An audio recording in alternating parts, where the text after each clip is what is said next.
آج ہمارے بڑوں نے جو پالیسی اختیار کی ہے، ایک بچی جس کا جذبہ جو بھی رہا ہو وہ نکلی، جذبات میں اس میں جو بھی کیا اس کی رہنمائی ہونی چاہیے۔ جس حجاب کو لے کر کے ہم نے اپنا رد عمل ظاہر کیا ہے، اس ویڈیو میں نہ وہ اسلامی حجاب ہے، نہ اس میں دائرے اسلامی دائرے کا خیال کیا گیا۔ اس کے باوجود ہم نے انعامات کا اعلان کر دیا۔ انعامات دینے والوں سے یہ پوچھا جائے کہ کیا ہم نے غیر مخلوط تعلیم کے لڑکیوں کے لیے ایسے ادارے بنائے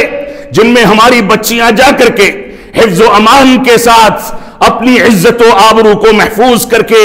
اسلامی دائرے میں رہتے ہوئے تعلیم حاصل کر سکیں، نکل کر کے اچھی ماں بن سکیں، اچھی بہو بن سکیں، اچھی بیٹی بن سکیں، اچھی بہن بن سکیں، اچھی بھابھی بن سکیں؟ اس طرح کے عناصر ہمارے بڑوں نے کہاں اختیار کیے ہیں؟ تعلیم کے میدان میں ہم کو نکل کر کے جو قربانیاں دینی تھیں وہ قربانیاں ہم نے دینی چھوڑ دی۔ ہم مجبور ہیں کہ دوسروں کی تعلیم گاہوں میں،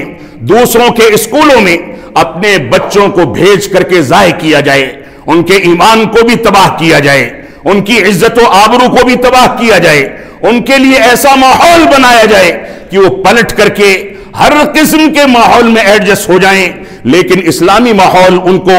کاٹنے کو دوڑتا ہو، وہ اسلام سے دور ہو جائیں۔ پردہ ان سے کرنے کے لیے کوئی کہہ دے تو وہ یہ کہیں یہ تو دقیانوسی ہے، یہ پرانے دور کی روایتیں ہیں، یہ پرانے لوگوں کی باتیں ہیں، ان کو ہمارے درمیان ذکر نہ کیا جائے۔ جبکہ اسلام نے ایک موتی کے طریقے سے، ایک ہیرے کے طریقے سے، ایک قیمتی سرمایہ کے طریقے سے لوگوں کے مزاج، اوباشوں کے مزاج، راستے میں چلنے والے نوجوانوں اور آوازیں کسنے والے اوباشوں کے مزاج کا خیال رکھتے ہوئے 1400 برس پہلے کہہ دیا کہ ان خواتین کو موتیوں کے طریقے سے، زیورات کے طریقے سے چھپا کر کے رکھا جائے، یہ بہت قیمتی سرمایہ ہے۔